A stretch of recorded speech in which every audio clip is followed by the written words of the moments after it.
Alrighty, well, thank you very much for coming to join us tonight. This is an awesome crowd. We've had 80 degrees today. How many people enjoy 80 degrees? I wish that we can hold on to 80 degrees.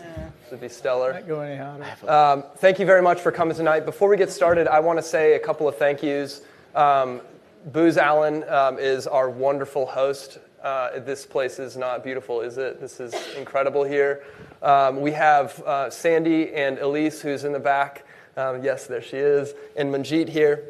Thank you guys very much for hosting us. This is the Booz Allen Innovation Center. There's some incredible work that's going on in this building. It doesn't just look nice. It also, from this building, there's some incredible innovation that's happening. A lot of people throw around that term, but this is in terms of new things that are coming out that are actually servicing military and government. This is an epicenter for that. And so when we were here back about 7-8 months ago, for the first time checking out the space, we knew that this was definitely going to be the spot that we were going to launch the Defense and Intelligence Committee for this association. So thank you very much to Booz for hosting us here. This is the VR/AR Association Defense and Intelligence Committee launch event. And so I'll give a little bit of information about the VR/AR Association. We are a global association. We exist. We have 60 chapters in almost every major tech hub city in the world. We're a young association, though. There's only a couple of years old, and in that time, mostly because of the popularity of the technology and the capability of the technology, it's grown significantly. We had our first global conference, essentially, last year in Vancouver, and then this year we'll also be doing another one in Vancouver as well as in Lisbon. And essentially, the VR/AR Association exists to bring together the industry with the customers. There's lots of different types of initiatives that go on within the association, things like research initiatives as well as white paper writing.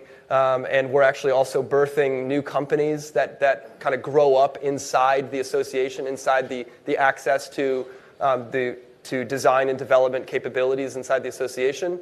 And so we got involved. I come from a company. I am partner in a company called Brightline Interactive. My business partner Eric's in the back there. Wave hello, Eric. Yep, there he is. And so Brightline Interactive started in the early 2000s designing and coding immersive technology for the military and government. Around the sort of 2009, 2010 or so, we shifted into the commercial brand space and started doing the same types of technologies, but for a marketing purpose. Around 2014 or so, we got back involved in government work, specifically doing immersive technology, so virtual and augmented reality that's driven by database, so driven by intelligence. And so we got involved, my company got involved, we got asked by the Global Association to start the Washington, D.C. chapter of the VR/AR Association. And in doing so, that was only about a year and a half ago. A lot has happened since then for us as a result of being involved with the association. Just honestly, any time that you get like-minded people together in a room who truly care about driving a technology forward or driving an initiative forward, significant things are going to happen. And that's what's happened for us with our involvement with the association. And so Sophia and I, Sophia, who's here in the front, I'll talk, she'll actually be up here at the end here. But Sophia and I actually when we started working with the association, we got involved in the marketing and advertising committee. And so the association is broken up by committee, so it's organized by it. So if you have questions about virtual and augmented reality and about, let's just say, about education, you're going to get funneled towards the education committee, the committee chairs for that committee. And so we were part of the marketing advertising committee, and then this year they asked us to chair that one as well. And in the process of doing that, we realized that at our company, we're actually working a lot with the government customer with immersive technology. But the association didn't have any sort of bridge into the military, into the DoD and intelligence communities. And so we decided that this was an area that we were going to fill. And so we decided to take on another thing and add another item to our plate. And so we decided to start the Defense and Intelligence Committee. So essentially what the Defense and Intelligence Committee does is serves as a standards board for immersive technology as it relates to defense and intelligence. And so things like research initiatives, being able to put together grant proposals and things like that in order for us as industry to better service the defense and intelligence communities at large. And so part of what you're going to hear tonight in the panel discussion, it will be a lively discussion. We had a great discussion behind the scenes here when we were prepping for this, so I know that this is going to be a lot of fun.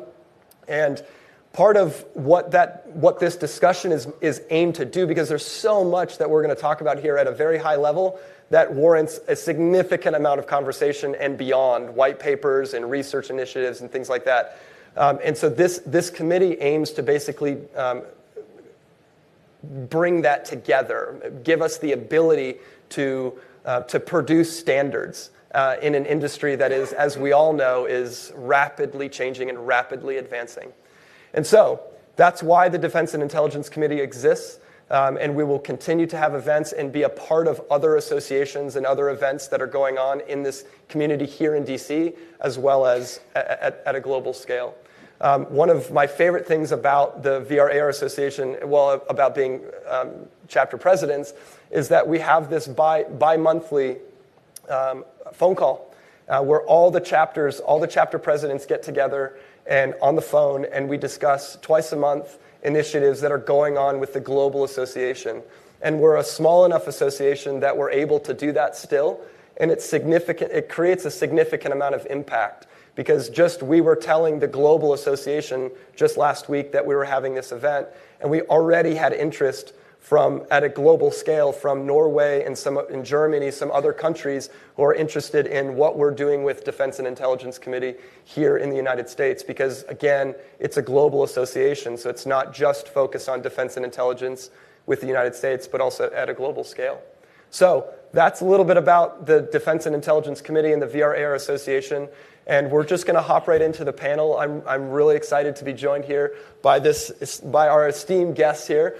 To my left immediately, we have General Hawk Carlyle. He's the president of NDIA, the National Defense Industry Association, and is, for all intents and purposes tonight, even though he no longer necessarily represents the government customer, has significant amount of experience being the government customer, so we'll be able to have his expertise here. We have Adam, and Adam is from a company called Neurable. He's a co-founder at Neurable, and Neurable is doing some incredible things. We only had just a few minutes to talk behind the scenes about some of the incredible things that his company is putting out. I don't know exactly what he's able to talk about quite yet, but they're going to be launching some incredible products around how we can analyze behavior inside the immersive technology space. And then we have Mike Geig, and Mike is from Unity. And Unity, for those of you who don't know, Unity is basically the de facto engine for designing and coding immersive technology. And so Unity, my company, Brightline, we've been using Unity since 2012 or so, I think, sometime around that maybe. Eric, yes? Yeah.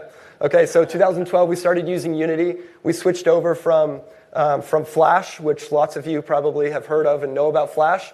And there are some other technologies in between there. I'm probably messing this up for my tech team that's back there. But we shifted into Unity because Unity is open source and it allows us to make our own plugins. So we can basically decide what we want to create inside a virtual world. And so it essentially renders us relatively limitless in terms of what we can create. And so we can create something inside a virtual world, but then we can take something from physical world, use a sensor, embed a sensor in that physical object, and then allow that physical object to be used inside the virtual environment. And the ability that Unity gives us is our ability to create plugins custom and use inside those virtual environments. And then at the far end here, we have Munjeet Singh, and he's vice president here at Booz Allen Hamilton, and is essentially oversees a lot of the business development efforts that go around simulation and training in the immersive technology space. So with that, Munjeet, do you want to say a couple of things about the Innovation Center here? We've had this space, I think, for going on like 4 years now. That might not be exactly precise for the Booz Allen people in the room. Going to throw something at me, but it's around that time frame.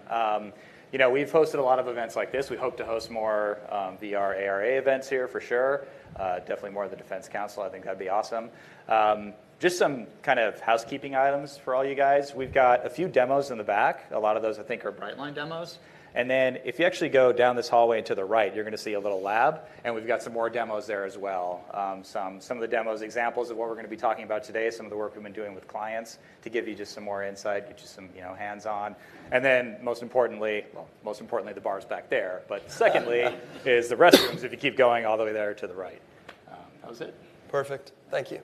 All right, so General, so just as the customer, if you could just give us high-level overview of what are the trends that clearly we're in a transitional period where we're going from schoolhouse training to the request for more immersive style training that is faster, cheaper, more scalable. So what are you seeing from the customer side in terms of that transition?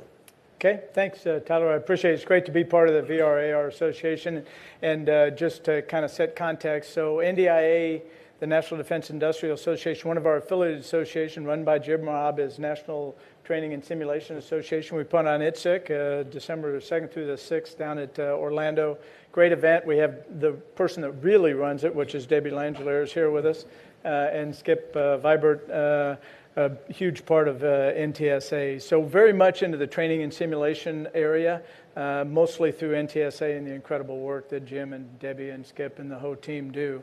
So I really do believe we're in an inflection point. I was the customer for 40 years. Jim Boozer, retired Army two-star, our chief staff at NDIA, same thing, 36 years wearing the uniform. So we're the customers. And I will tell you, I think we are at an inflection point in that the entire spectrum of what we do in training, ultimately our goal is the same as everyone's, is so that these young men and women that we ask to do the nation's business have the best equipment and the best training to do the missions we ask them to do. And we've evolved. Somebody once told me, they made the comment that if you really want to know what's going to happen is look at the most innovative kids' toys, and 20 years from now, that'll be the technology that's running the world and part of the military defense industrial base. And VR, AR, gaming, that's all part of that and where we're going. And that's what the generation of the incoming soldiers, sailors, airmen, and Marines, and Coast Guardsmen is today. It's all those young folks that grew up with that. And it really is about how we train them, and it starts at the very beginning. Coming out of basic training, the Navy has Sailor 2025, which is about resilient training, how you get there. The Army has the synthetic training environment, the STE. The Air Force has the entire live virtual constructive, and it starts all the way at the very beginning. If you go to F-35 training at Tyndall or Eglin or Luke, they're doing their entire maintenance training with VR goggles on, where they're actually seeing the part and the places they can't actually see in the airplane. It's visualized so they can go, I know what that feels like, because they can see it. And it is all the way from the beginning. You see the Army squad training. You see the Navy and their ship drive. And they do all of that through that environment. So it starts at the very beginning. And it does a lot for us. It's the way the kids of today learn, many of you, and what they've been grown up with and what they do. The other thing it does is it gives you reps. And that's the most important part about it. Without going out to the field, jumping in an airplane and taking off, it gives you reps where you can actually do it over and over again and get those reps so you get muscle memory and mind memory. You can see what's going to happen. I'll date myself. I grew up flying airplanes. We used to chair fly, and you'd literally sit in the chair and picture what it was going to look like during your mission. You go, okay, I'm going to turn left out of traffic. I'm going to climb 5,000 feet. I'm going to get this call. I'm going to make this radio call, and you're making radio calls in your chair. You felt like an idiot, but you did it anyway. But today you don't have to do that. Now you see it. It's actually there in front of you. And the ability to do that is just incredible. And it gives you those reps because you can do it over and over in an environment where it's transportable, it's scalable. You can do it at very small scale. And the other part of it is that's incredible is you can learn a student's weak spots or strengths because all that's recorded. All that data is available. So you can go, he has a problem with making proper radio calls, or he has a problem figuring out how to get this integrated drive generator out of the airplane, or he has problems in doing this tactic or whatever it is. So you can learn from that, and then you can tailor the training. So you get more training, better training faster, and you get reps at that one end. On the other end, it goes all the way to the high end, like live virtual constructive, where we're doing mission rehearsals for a joint force that includes seaborne capability, under surface capability, includes airborne, includes land component. And you're tying all those together across the entire world, and you're doing it in an environment that you couldn't do the training any other way. Before, we would talk about it and we would visualize it, and you use whiteboards or chalkboards back when I grew up. But now you can actually train, you can actually practice. Because in many cases, you can't get that many forces together in one location. The range space isn't big enough. You can't bring them all together. It's very cost prohibitive. In many cases, with the classification of the capability we have today, you can't do it in an open air environment. I was a MiG pilot. I flew the secret MiG squadron back when I was a young guy. And we used to have, no kidding, satellite overflights. We'd take our airplanes out, go fly to teach our friendlies how to do that. And then satellite overflight, you had to get them back into the hangar before the satellite, Chinese or Russian, Soviet Union at the time, satellite went overhead. Well, now, today, it's ubiquitous, right? You can't get away from it. So you can't do the things that we used to be able to do in open air. You have to do them in a virtual environment.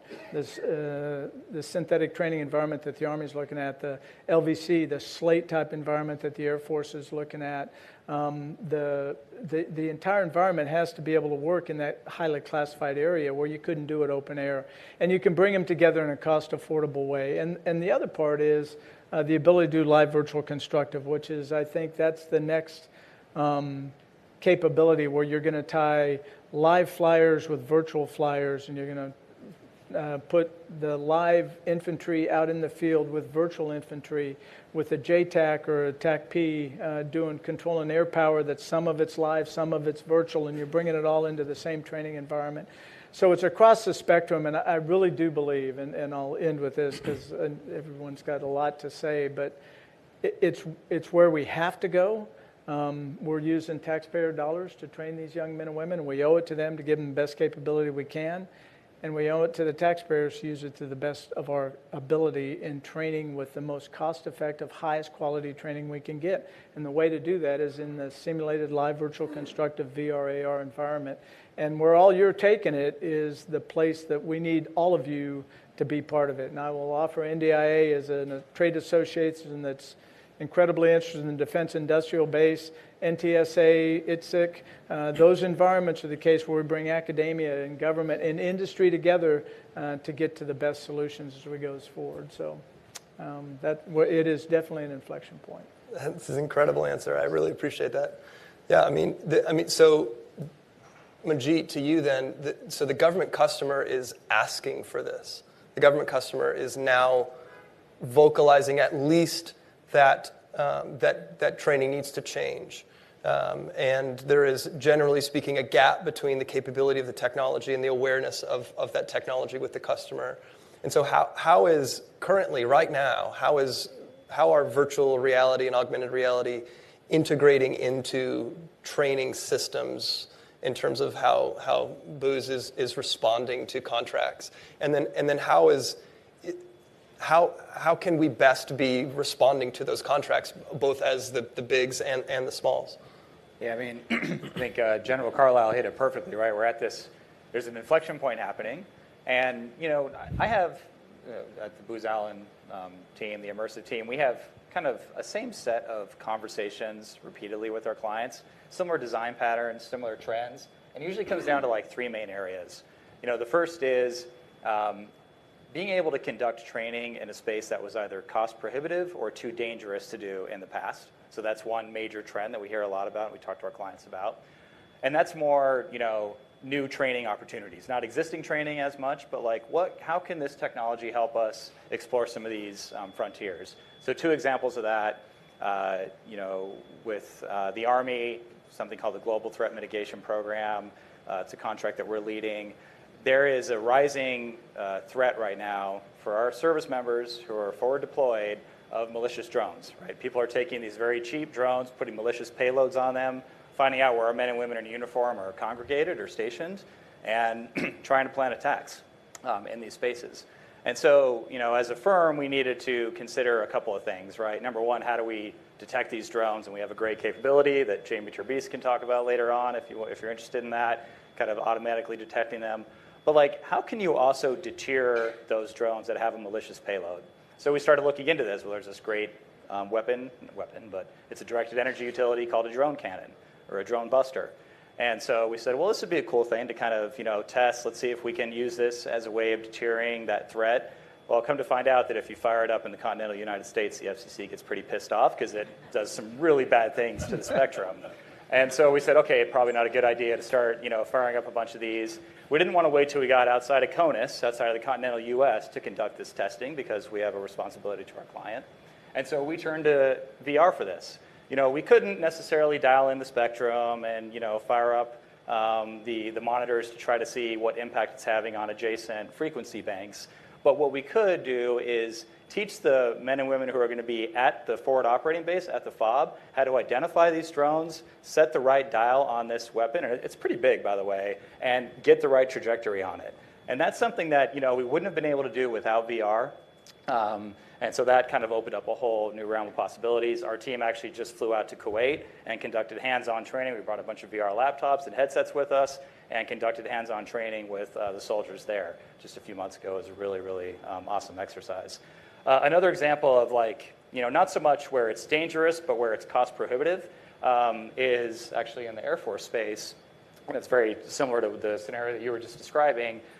The Air Force is constantly doing exercises in the continental U.S., right around Nellis Air Force Base and a few others. And exactly what the general was just saying, when they're planning out this exercise in terms of airspace deconfliction and things like that, they were doing it on a whiteboard. And so these pilots are having to commit to memory what their holding patterns are. They're taking notes and all that, but they're not able to model it out and really see the impact. And if they want to make a change to any of those flight patterns, they want to make a change to any of those exercises, it's very difficult to visualize. And so one of the demos that you'll see if you head into that lab is called Tabletop Commander. And that's a way of visualizing that airspace separation, doing it fully in VR. And you can go down on the ground, down there in Vegas and look up to see what it looks like, or you can kind of float up in the air and see how all these air assets are deployed. The other two major use cases that we talk about are transforming this whole training system that we have right now called caves and dome systems. These are really cool systems. You walk into this thing, it's got projected screens all around you. They've got devices that are tracked down to the very low fidelity. But the problem is that they don't pack up and ship that easily overseas. And so our men and women in uniform, a lot of times they complain that they lose training capability where they need it most, right? At the point of need. That training capability, the resources they have start to attenuate as soon as they deploy. Well, that's the exact opposite of what we should be striving for, right? And so there's a lot of talk about how Immersive could potentially start to replace some of those systems. We're not quite there yet, but I think we're getting really, really close, especially over the next couple of years. And then lastly is something you're probably going to hear us talk about a lot is live virtual constructive, the LVC kind of training paradigm. There's a lot of talk right now about how Immersive can help kind of modernize that or disrupt that space. I think a lot of people see a lot of value in LVC still, particularly on the construction piece. I think there's a lot of talk about growing the amount of virtual training that we're doing and having it end with a live capstone event to make sure that those skills actually transferred effectively. In terms of some of the contract implications of doing all this fun stuff, that's always where it gets challenging, right, when you're doing work with the government. But recently there's been a trend called OTAs. By the way, I'm going to assume that a lot of people here have not done work with the military before, and so may want to get ramped up on that. So this OTA, Other Transaction Authority, kind of a double-edged sword, but I think what's really great about it is if you're a small company or if you're part of a small company and you've got a capability today that our men and women in uniform need, and that they need to see this capability, the OTAs were really created for you. The idea is that you get linked up with a prime contractor like Booz Allen or any of the other primes in the Beltway. I'm not going to name them. You guys know who they are. And you can establish a team there. And in some cases, you can go showcase to the government directly. And one of the things I'll mention is NDIA and NTSA are perfect organizations for you guys if you're part of a small company and you want to go explore this. You come to Booz Allen, right? We're going to have a bias. These guys can take kind of a neutral position on a lot of that, like where your tech is, what major initiatives that it might fit into. Just named off a few of them, like the synthetic training environment and Sailor 2025, and give you, I think, kind of a neutral, unbiased advice on how you, as a small company or a startup, can engage in some of these major transformational efforts. That's great. Perfect. So now we're gonna skip to the actual technology a little bit, and we'll start with Adam Molnar from Neurable. And so what a lot of people don't fully understand yet about virtual reality is that virtual reality is one piece, virtual and augmented reality, one piece of what we call the immersive ecosystem. The immersive ecosystem simply refers to the fact that virtual and augmented reality end up being the visual engines for data. But we actually have to have data in order to visualize these environments, right? And so essentially what happens in the immersive ecosystem, we encourage our clients to think about the use of virtual reality in this sort of ecosystem mentality. And so we're collecting data. We've been doing that for 20, 30 years. And we're storing data, okay? And there are some challenges in terms of cloud-based storage of data and things like that, right? But then we're interpreting data using artificial general intelligence at this point. And then we're using virtual and augmented reality in order to visualize that data. And then when somebody's inside a virtual environment, the power of that virtual environment is, yes, that you can do things faster with more repetition. You can do things cheaper at scale with personalization, yes. But I think probably what is oftentimes missed is that you can measure inside the virtual environment, and you can create personalized measurement inside these virtual spaces. And that data, that individualized data, ends up being used to then better inform that very same simulation. And so some of the incredible things that Neurable is doing, I'll let Adam go into that in a little bit more detail, but the aspect of analytic data, measurement data inside the virtual environment is critical. And so Adam, tell us a little bit about Neurable and what you guys are doing, and give us a little bit of insight in terms of what's possible. Sure. So Neurable is a brain-computer interface company. We specialize for immersive applications. What we've identified is that virtual reality, MR, all of XR really, is this medium that is so rich with data. But what we're working on is another quality of data, of how do we add an emotional perspective towards all of that. So it's one thing to see how someone performs or have them do a self-assessment afterwards, but these are old methods of understanding behavior that what we're working on is looking at how can we understand the user perspective with objective, more human-centric insights. So we're working with a number of training companies, and how do we augment that training process? How do we make it so that we now have these objective points that we can compare individual performance? We can use this with pre-existing world data for larger macro-level trends. And then as we progress and move this forward, then now we're looking to effective computing, where we have virtual reality environments that understand your user emotional state and can react accordingly, but then bring that over also to training, where you now have dynamic training scenarios where if something is too stressful or too difficult for the user, how do we adaptively change that application to keep them in an optimal learning state, encroaching on flow? And then on this other side of that very same coin is how do we apply this kind of data analysis to understand user interaction? So we see MR as a medium that really needs another interaction modality in the form of hands-free silent control.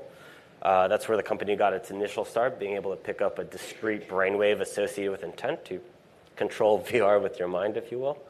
But we are now applying that same level and aptitude of signals processing to actually understand an individual to inform that overall. Fascinating. Incredible. And what magazine were you on the cover of? The New York Times. Yes, also. I've never been on the New Good York plant. Times. That was a good plant. No. All right, and now we have Mike Geig here from Unity, and as I was describing before, Unity is essentially the environment that allows a lot of this to be possible, allows a lot of this to be created in the first place. And so if you could, I mean, it's incredible that you're here. Really appreciate you being here, and would love to hear a little bit more about, maybe if you could just maybe give a high-level overview of Unity for those who are not familiar, and then if you could just tell us about what is Unity doing to specifically support use cases inside immersive technology? Sure. All right. Well, first off, great socks. I just now noticed them. Fantastic. Really like those. Go native. So Unity is a real-time creation engine, right? So we are a game engine, and we're kind of evolving beyond that. And what that really means is it's really this process of data in, data out, right? We bring things into Unity, we build them into things, and then we build them out to platforms, right? So when we're talking about AR, VR, MR, the term XR, which is this all-encompassing, what we're really talking about is bringing in data, bringing in models, bringing in experiences, adding some interactivity, and then building it out for AR platforms, for VR platforms, for HoloLens, for Magic Leap, for whatever else, right? We support all these different platforms. And when you really kind of get past the sort of mysticism of XR, right? Yes, it unlocks this whole new potential of human learning, but what is it really? It's really just taking a computer monitor and just holding it dangerously close to your face. That is really what VR is, and the same with AR, right? It just has a camera on it, right? Once you get past that, you realize that, that's not scary. That's not even difficult, right? We just do this at the click of a button. Yes, I want that. Now I have that. And so what do we do beyond that, right? And so we have a lot of things that we're working on or that we have added that really sort of unlock potential in this space. As far as data in, one of the things you had talked about is the ability to just build whatever extensions, whatever plugins, whatever data formats, just bring whatever in. If you can pass us a mathematical signal, maybe it's an optical sensor, maybe it's a body tracker, maybe it's a brain sensor, it doesn't matter. You just bring the data in. You can do whatever you want with that. We have partnership now with Autodesk, which gives us a really powerful control or collaboration on their data formats to get stuff in Unity, which is also really cool. Beyond that, though, beyond just bringing data in, we have so many neat things. And it's really cool because, I love science fiction, and that's like every day now. It's just like, we can do this now? One of the things that we have now is machine learning agents within Unity. And we see a lot of this being used in all sorts of stuff, facial recognition, self-driving cars, but we can take it a step further. We can automated drone handling, image target recognition. Or one thing that was actually really neat, I was talking to some architects who they're building a service by which if I were to, say, propose a public building to be constructed, we could put a simulation with machine learning people, right, in this simulation, walking around in this virtual space. And, they're going about their business. And then we can say, all right, what happens if I put an active shooter here? What do they do? Where do they run? Is there an escape route? Have we created a death trap? What happens? What happens if there's a fire? What happens if there's an accident? Can the emergency services get here? And that is like the next level of thinking that's beyond neat, I can put it up to my face and this looks really cool. This is the way this technology moves beyond this interesting simulation stuff. We also have, I don't know if anyone's seen the data-oriented tech stack, something we're calling DOTS. It's a way for us to unlock just huge levels of performance, right? And what effectively this allows us to do is to simulate massive environments. So a lot of times, I don't know if anyone's here has seen one, when you see like a city simulation. I'm walking through a city and I'm supposed to feel like I'm there, but inevitably you think, where's the stuff? The cities are cluttered. There's people everywhere. There's signs everywhere. Every building has nuances and stuff. And in those experiences, they feel kind of flat. There's no clutter. There's no detail to look at. And one demo we just showed, something called Megacity, which is more game-oriented for sure, but hundreds of thousands, millions of objects in this highly detailed city, all running at incredibly high frame rates that are capable for VR and stuff like that. So just the ability to process huge amounts of data translates to large amounts of terrain, ability to bring in stuff from like, say, ArcGIS or Esri, some real-world components, and just process tons of data, do calculations, things like that. A lot of really cool stuff there. There's a lot I can talk about a long period of time, but I think they have more interesting things to say in this particular space. So, sure. Yeah. I mean, look, as we can tell, there's a significant amount of capability here. We're trying to scrunch this down into a very short time frame here. And so we could continue going on about the capabilities of the technology and the advancements and how quickly things are advancing. But it really, to some degree, a lot of that is stunted by some major challenges with the government customer. And so so General, I would love to hear from you if you could put your government customer hat on and tell us what are some of those major challenges in terms of bringing this type of technology. Sure, I can, and let me start by saying the government's a pretty crummy customer as a general rule, and it's the nature of the beast, and it's understandable to some extent. It's taxpayer dollars, right? So we got to be very diligent in how we use that money. But when you think about working with the government, one of the biggest inhibitions to getting this kind of technology is the government's not easy to work with. That's, as was mentioned, there's ways that we can help you. There's ways that you can get there. And what I'd encourage you is to get into the environment, because it is incredibly important, and it's opening up big time. And I think the government's really trying hard to bring in the new and innovative approach and industry across the spectrum, that people that haven't been in the defense space before, to bring them in. Some of the impediments are the ones that we all know about. The government as a customer is one of them. The other one is classification. We in the military have a tendency to, based on what we're doing and based on adversaries and what they're trying to do, you just see it today, whether it's the Russians or the Chinese or, industrial espionage. So classification becomes a factor. So if you're going to tie systems together, say the LVC side of it, how do you do multi-level security? So you can do a virtual environment where you're tying systems together, from an F-22 to a submarine to a THAAD to a Patriot to so how do you bring those together at multi-levels of security? That's one of the challenges that we face. And the other one is tying it into legacy capability. So today we still have to train everybody, right? So we're building a plane while we fly it. So as we try to transition to new technology, how do we roll it into what we're currently, how do we alter the training environment? How do we bring that new technology in while we're still producing students every day, because we got to put them out the door because they're going generally downrange to do the job the nation asks them to do. So that's another challenge is, in the airplane business in particular, we have a lot of fourth generation aircraft, like 70% of the fleet, that doesn't have the technology that ties easily to a live virtual constructive environment. How do you keep things modernized? How do you match what is actually in the airplane to what's in the VR system? So that ability to bring things on while you're continuing to do the mission is a key component of that. Right. And so, an obvious answer to some of these challenges is to continue having conversations like this one.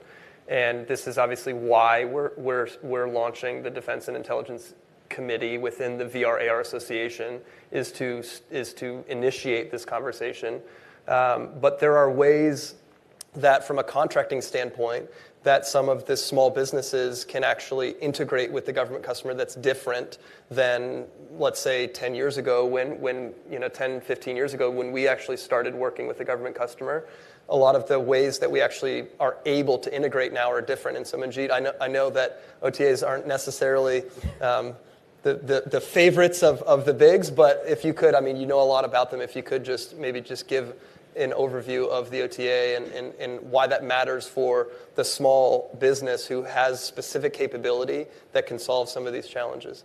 Yeah, just go on the record, I'm not a contracts person, so I'll likely screw something up here, but just kind of a high level around the OTAs. Just to give you guys an example, probably everybody heard that Microsoft recently got an award around $450 million to create, next generation headset on the battlefield. That was an OTA, $450 million. So there is a wide range of kind of funding allocations available as part of an OTA engagement.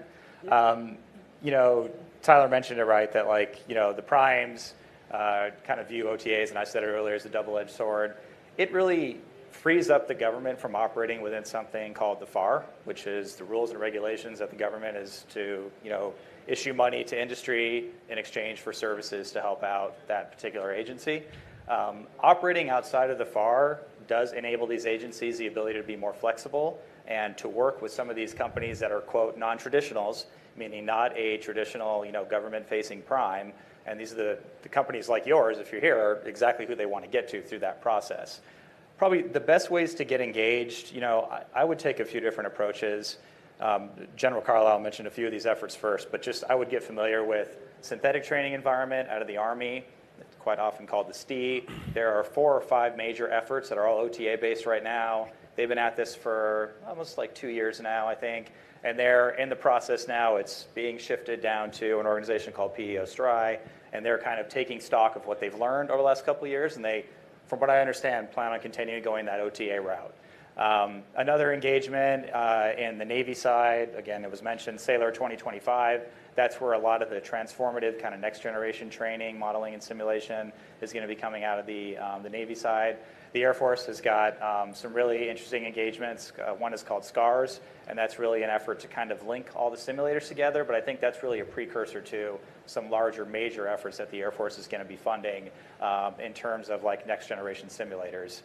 One project that you can see as kind of an example of that, or a vignette of that, is called PTN, or Pilot Training Next, taking place down there at Austin at the Capital Factory, which kind of leads me to my last piece, is another effort that I think you probably want to start to monitor, and agencies that you want to make sure that you're keeping track of, are these units that have been stood up associated with each service that are meant to be engaging with startups and meant to be engaging with kind of emerging tech players.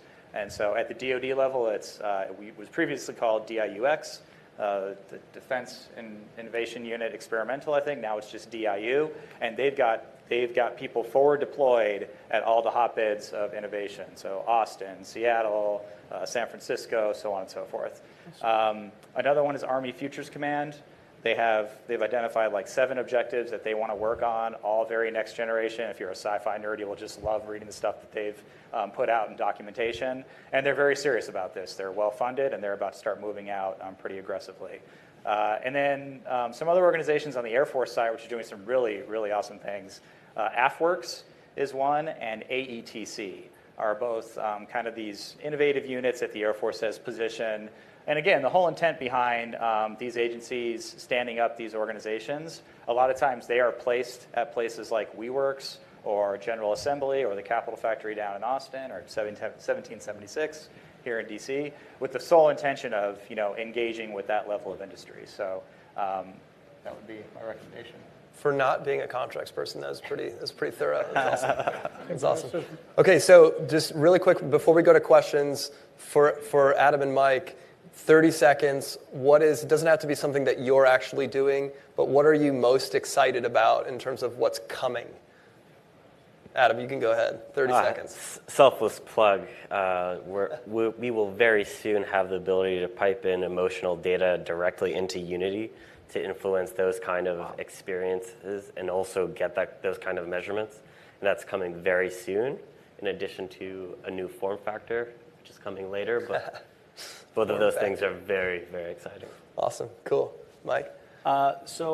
Yeah, I mean, all these things coming, they look amazing, right? These things, these new tools, everything, they look awesome. But beyond that, though, what we provide tools, right? And I'm sure we all have that one relative that just has all these really nice, shiny tools in their garage that don't know how to use them, right? What we build are tools. What I'm really excited about is seeing what people do with it. Because without people doing something with it, that's all they are. It's just shiny, unused tools in someone's garage. Right? And so that's what I'm excited about. Because every time I see someone, from the community or one of these companies come and be like, hey, I'm building this thing, and I'm just like, well, you can do that? That's amazing, right? That's what I'm interested in seeing the most. That's great. Awesome. Well, thank you guys very much. And if I think we want to open up to questions, at least do we have mics and all that stuff? Always on it. All right, great.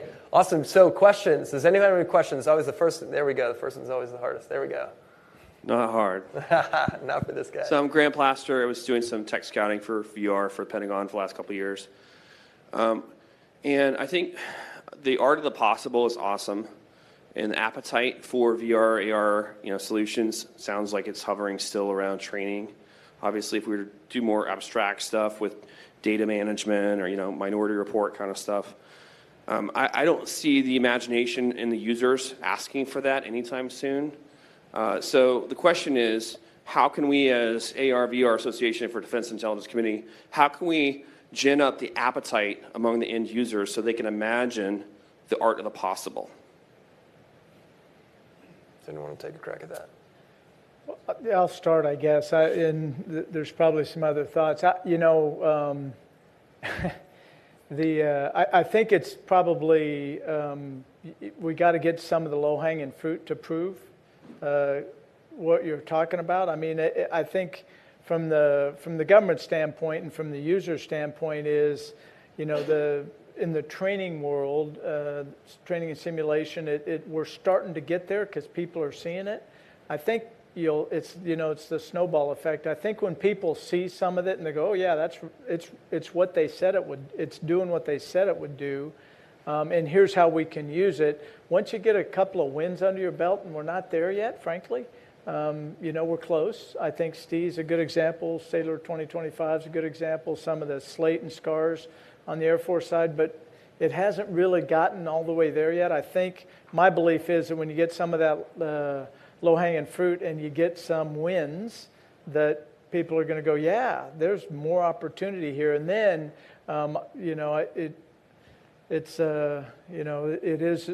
an archaic organization, the United States military. So it takes a little while to get them moving and changing. But once they see something and they start seeing those wins, I think you'll start seeing it. And so my advice would be is get those wins at the training level right now, training and simulation level, and get those moving forward, and then be persistent. Bring them the other opportunities and continue to show them what you can do with it. And the DIU, the AFWorks, SoftWorks for the SOCOM's a great way to go because guess what? They do things faster.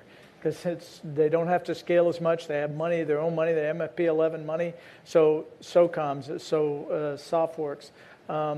The Air Force has had pitch day up in New York where they issued contracts. Take advantage of OTAs, take advantage of prototyping, and demonstrate and be persistent. Yeah, you definitely have to expose people to it, right? Because everyone thinks they understand VR. Everyone has seen someone use VR and go, yeah, I get it, right? It's VR, right?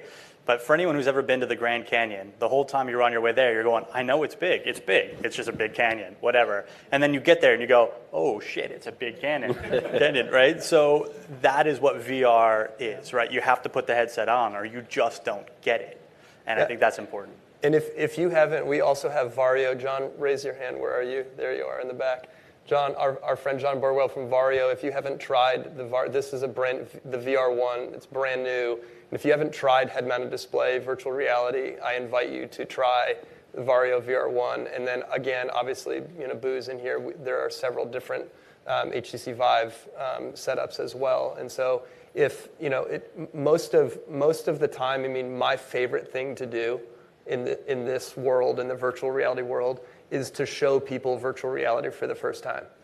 Because it's a new way of understanding the world around you. And if you've ever, I still remember when I was a kid, I remember flying over my house for the first time when I was a kid. And I could see my house and I could understand where my school was relative to where my house was. And I was seeing my world in a different way for the very first time. And by understanding it in that way, I was able to better understand my world. And virtual reality essentially is doing that. It allows us to understand the world around us in a different way.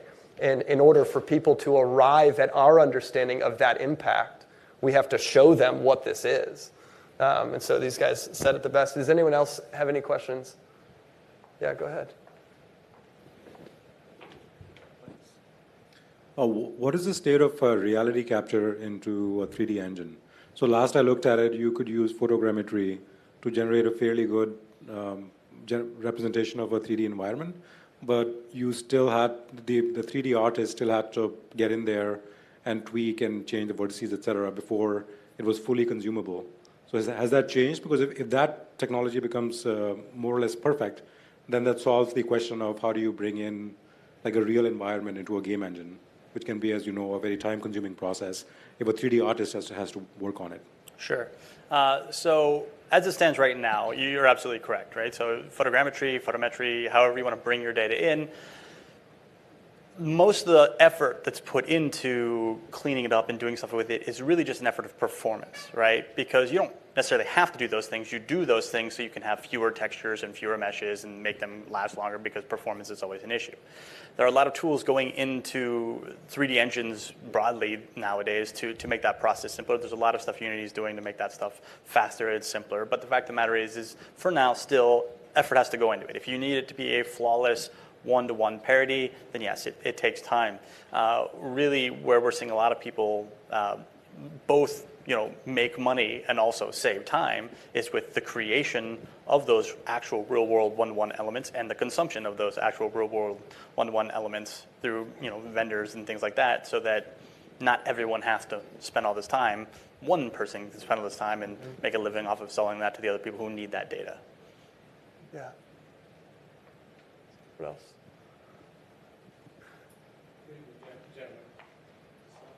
Yeah.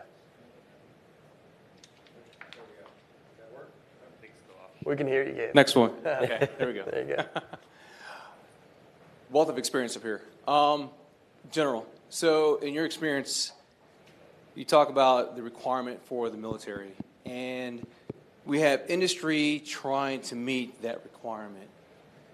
Every virtual platform, every simulation, every model plays well with itself. We can create these tools to address training gaps, to address analysis gaps.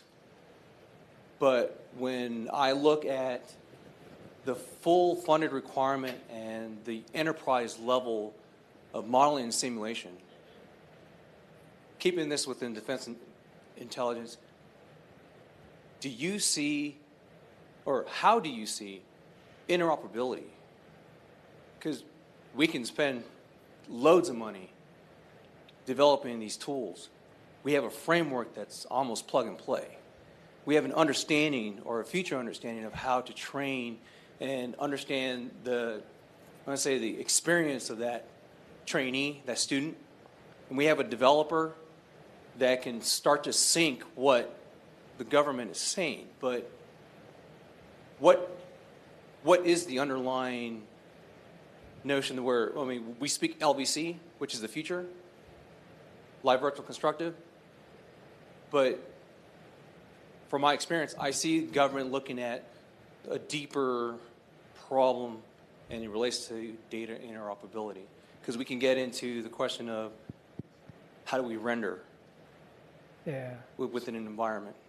So I think I get your question fairly close, and you're right, it is a challenge. And I will tell you, I think there's a couple of examples. The Army STE, synthetic training environment, they're trying to get to that common language.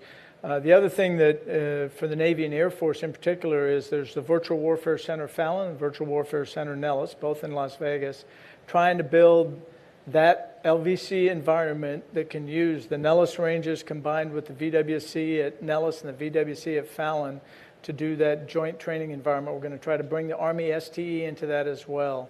I think you're right. It kind of goes back to the challenges I talked about, though, and that is legacy and having to continue to do everything we're doing today. We still have to do red flags. We still have to do Top Gun. We still have to do weapons school. We still have to do the training environments for Army, National Training Center, or JRTC. We have to still do those while we're trying to modify and upgrade and alter this training environment. I think the STE for the Army and the two VWCs for the Navy and the Air Force are the best example of where we're actually moving forward, and we're getting to that joint language and interoperability so we can do that. I will tell you the next problem, and I know we've gotten close and there's different discussions on where we're actually at, but the ATOs, the authority to operate in a multi-level security, when you have different classification levels and every one of those security classification guides is built program by program, unfortunately.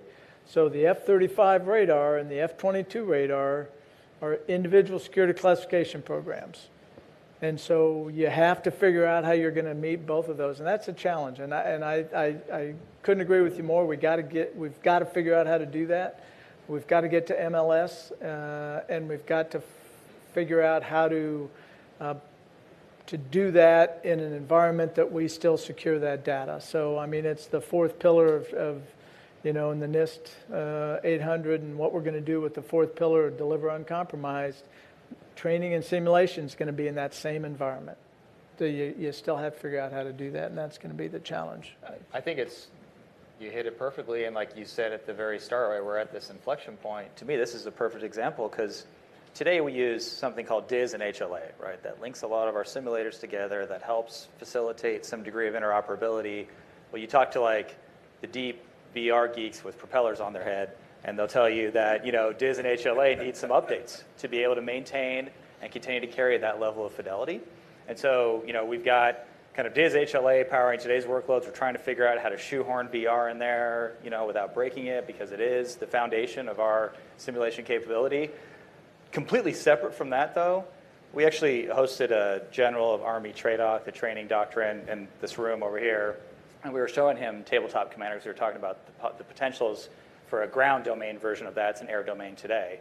And he asked, like 2 days before, he was like, hey, is there a way that you guys can do multiplayer in this thing? We'd really love to see that for the demo. We're like, oh, crap. It's 2 days out, right? Well, we were using Unity, and dropping in the multiplayer module was super easy. We had him here. We had our studio in Austin plugged in from the Capital Factory, and we're all standing, our virtual selves are standing around this table, and we're able to kind of experience that simulation at the same time. Now, if we tried to layer on, levels of complexity, not because of limitations in Unity, but because it was a demo, it would fold upon itself, right? But the fact that we were able to create that multiplayer capability so quickly, like within less than 24 hours of development, and get the testing and all that to be able to prepare to brief it to a general, was super impressive to us, having worked in the simulation space for a number of years. The propeller thing was one time. Okay, sorry. I think that's a sign for us. Stop talking. All right. Well, that's all the time that we have. So thank you very much to the panel for your expertise. Yeah, thank you very much. Thank you for the LU. And Elise, can I grab that? I think we excuse. Where we're going with this. I also want to introduce Sophia Moshasha, if you can come up here really quickly. Sophia is actually the one who does the real work for a lot of the association. She is behind a lot of the emails and a lot of the execution and strategy. And so Sophia is just going to give us a little bit of insight in terms of where the Defense and Intelligence Committee is going to be in the next couple of months and some of the other events we have going on. Hey guys. Oh, we're going to click it on. Hello. Nope. There it is. Hello. There it is. Thanks again for coming. You've probably seen my name sprawled across emails and promotional materials as usual. But we, apart from the events that we host ourselves, we do partner with industry organizations and events, both within the intelligence and defense space as it relates to tonight, as well as other industry events. And we have coming up DSI, the defense, DSI is putting on the Military Virtual Training and Simulation Summit coming up in May. And there's also a Serious Play Conference that's coming up in July at the University of Central Florida. And they'll have tracks on VR and AR within military and defense space as well. And we'll also be at Mod Sim World, also just Tyler and I. But these events, you can also get discounts to these events as becoming a member of VARA. We have 30% off going on right now, and we do encourage you to please get involved. We'd love to have more of the breadth of people and skill sets as the people that were on stage tonight to join in our efforts to further advance the technology within specifically this space. Again, we have bi-weekly calls for these committees. We are working on a number of initiatives just to further the knowledge and the awareness of not only the technology within this space, but how we can creatively apply the technology. And again, set standards for expectations of creation and implementation within the industry. So please get in touch. If you want to be involved, we'd be happy to have you. Thank you. Great. And check out the demos if you haven't tried it. Yes, check out excuse the me. demos. So the demo's in the back. Vario, thank you for having us. They have a human eye resolution and bionic display headset. It's the most impressive headset that I've tried so far, so I really encourage you guys to go try it. Apparently, you can view 8-point font within the headset, as well as Alka Cruz, who's coming from San Francisco. So thank you so much for coming. They do 360 live streaming, so please go check out their demo as well. Thank you. Thank you.